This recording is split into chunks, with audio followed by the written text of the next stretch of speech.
But yes, now let's get back to the show. Let's talk now about Katy Bond. Oh. So Parker Bond PR, you've Yeah. started a PR firm. You've been in the PR game a long time. Yeah. What do you do? What do we do? How can you make me look good? How can you make Kate look good? Better. Tell us about PR. Well, I mean, with Parker Bond PR, we do a lot of strategy, full communication strategies, full PR strategies. But we're really about building authentic relationships for clients. So whether it's with, their current employees, so it's internal communications, or it's, those external stakeholders, media, that sort of thing. We also really like to work with clients in terms of building strategic partnerships. So we do a lot of sponsorship development for different clients, and we find that those authentic sort of relationships where it's beneficial for both parties are really what's helping elevate what we're doing with clients. Well, now, I know that recently, a couple days ago, there was a topic on air here and trending, and it was about the Salsa Festival. Yeah, we were talking And- about Sun and Salsa. Yeah. What's happening with that? Yeah, so the Kensington BRZ is a client of ours. They're really fun to work with. It's a really dynamic, interesting client in that you've got, the board of directors, but you've also got over 200 businesses within the community that we, are accountable to.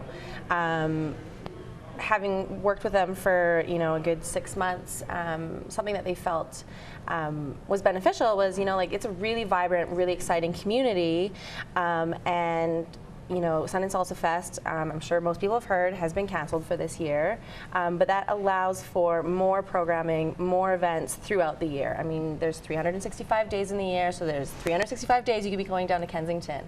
This summer, there's going to be, a lot of different sorts of events and programs throughout the summer as opposed to just that one-day festival. Have you heard of the Big Slide event that's coming to Calgary? Is that in Kensington? Well, it's happening down 10th Street, so amazing. it's not actually something that we are putting on, but we figured there's 10,000 people that are coming down to the community to ride down a slide down a hill. What can we do to elevate that experience? So we're actually going to be producing and offering to anyone that comes down. It's called Beach in the City. Ooh. Yeah. Is there going to be sand? There That's is. my So we're question. closing off Kensington Crescent. We're going to have volleyball tournaments, live music, different food vendors. We've got Cardigo down there. Wow, and we're still so far off of that, so I'm sure there's a lot more to come in that department. Yeah, I mean, the event is going to be I think it's August 1st and 2nd, so the Beach in the City will be on the Saturday.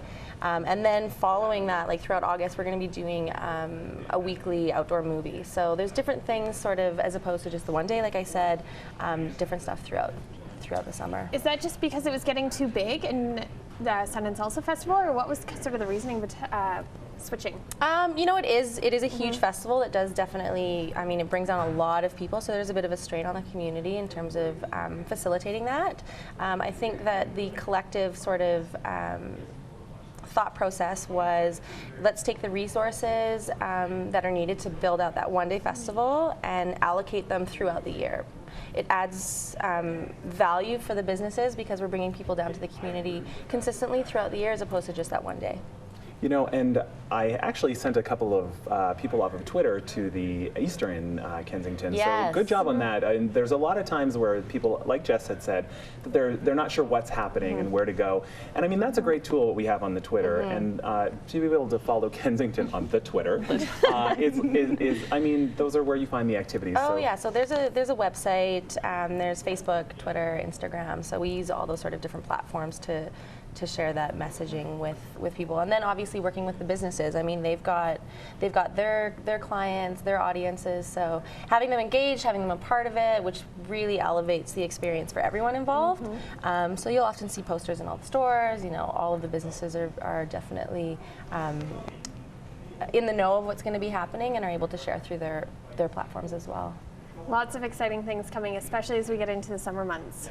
I have a quick question for you too, Yes. Katie, because you're in PR. Now, a lot of times people on Twitter have great and sometimes not so great things to say. Now, for people at home that maybe their children are on Twitter or they're on Twitter and they have some negative feedback on Twitter about who they are and what they are, what would you say to them?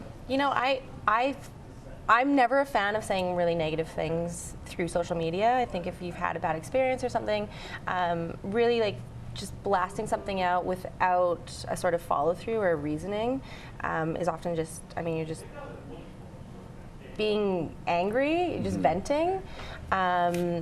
Businesses want to know if you've had a bad experience. and they want to be able to mitigate that. So, I mean, obviously, like, have a conversation, but I'm never someone that would ever say negative things. So yeah. Do nice to other people and say nice things. Say nice things. Be nice. I mean, if there is an issue, contact their management, right? Correct. How do you get your clients to respond to that kind of criticism? Like if they receive the they negative, encounter some yeah, negative the negative feedback? stuff on it. If there's negative feedback, I would say that it's always finding a solution, right? I mean, we can sit and beat a dead horse, or we can say, okay, yes, we totally hear what you're saying. We understand how you're feeling. Here's how we would like to rectify that.